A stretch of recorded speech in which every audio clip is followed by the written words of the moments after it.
Good afternoon, everybody. It's Professor Norwood again, and I really just wanted to go over some of the elements of a summary response essay. All right. Now, if you've already done your first summary response essay and you have this revelation, that you did some things wrong in that first one after you hear these slides, it's fine. I will be taking all of that into consideration as I evaluate the first ones. So, no worries about that if you are having anxiety or if you're stressing out about that. If you do want to revise, that's fine. Just let me know by email and then we'll work it out like that. But again, I'm not going to cover all of these slides. I just want to hit on, some of the key ones. All right. And the first thing, I wanted to go over some of the characteristics of a summary. All right. Firstly, summary should be in your own words. All right. Don't rely on quotes when you're summarizing. All right. One of the key goals in a summary is to put the author's words in your own words. And that way, it shows an understanding. All right, shows an understanding. And that's, one of the I guess one of the characteristics, of understanding is that you can explain it to someone else.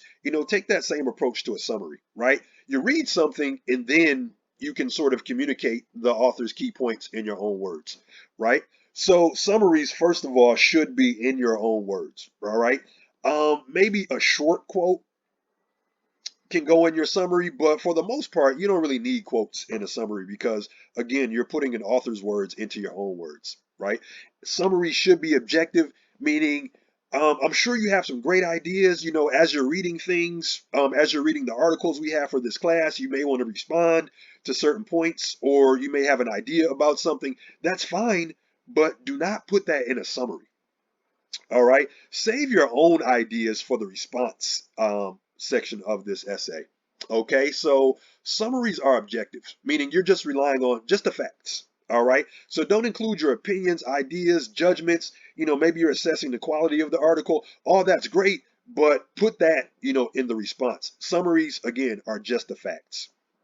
All right. Summaries should be shorter than the original, meaning if you're summarizing a 3-page article and your summary is 3 pages, you need to tone it down a little bit. All right. So really you're just hitting the author's key points and how they're supported. That's it. You don't need to include every little point that the author makes. All right. So focus on being concise, right? And then, as I was saying, capture the author's main ideas.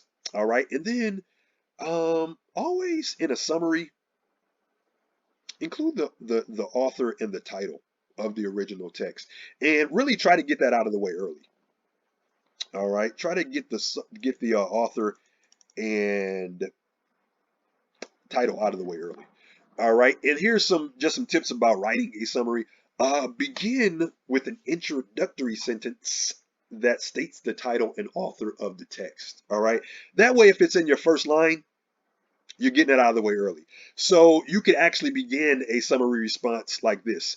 In the article, How Fake News Breaks Your Brain, author Ben Pankow argues that information overload via social media and diminishing attention spans are responsible for the spread of fake news. Right? So this first sentence does three things. It mentions the title, it mentions the author, and then it mentions the main idea, right? So you can get all that out of the way very early in your summary response. And then throughout your summary, make sure you're using summarizing language, and that will help you distinguish an author's opinion from your own. Or excuse me, that will help you distinguish an author's ideas from your own. All right. And summarizing language is the author notes, the article claims, or you can be more specific. Panko notes. Okay. Panko claims, asserts, right?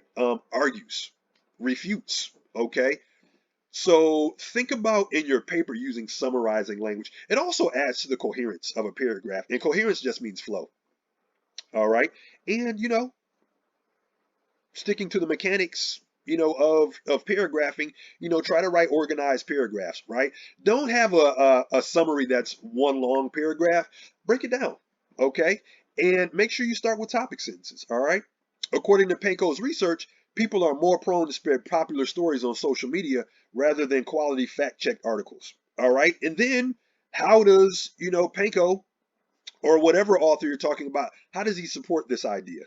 All right. And again, cover all of the author's key points without including your opinion. Just a reminder to remain objective. And then don't include any information in your summary that's not present in the original piece. Okay. If you're reading something and it's, oh, this reminds me of such and such, or, just like, X, Y, and Z, fine. But that goes in your response, not your summary. Again, our old refrain, right? Just the facts. Okay. If you remember that old show. Dragnet. It's like 1,000 years old, I guess. I don't know. All right. So keep those ideas in mind as you put your summary together. Okay. There's a slide summarizing versus analyzing. I'm going to bypass that. All right. And then I want to get to the response. Okay. Now that you've written a quality summary, okay, got the main ideas there. You've mentioned the title and the author, and you've gone back to proofread. Okay. Now you're ready for your response. This is where you include, okay, now what did you think about the author's points? Okay, do you agree? Do you disagree? Do you agree, but? All right, and when I say agree, but, the but could be, I agree in certain scenarios, but, as a whole, or not as a whole. Like that's called a yes but argument. Yes, but, all right. Or you could agree, but you just don't like, maybe there's not enough evidence for you. So you could agree in principle, but you would have liked to, see more evidence, have seen more evidence in the article. So that's up to you. What a response is not is saying, well, this was good or this was bad or I like this or I dislike that. We have to go beyond, liking and disliking, or really we have to go beyond an emotional response to what we're reading. All right. So writing a response requires your interpretation and reaction to a text. Okay. What do you think about the ideas? Okay. What do you think about the ideas? Or, what do you think about the style of it? What do you think about the evidence? The amount of evidence? Okay. The examples used. All right. And, things of that nature. All right. Let your own perspectives, opinions, experience, and research guide your response. All right. For these short summary responses, if you want to do some research, you can, but rely on like your prior knowledge for these assignments. All right.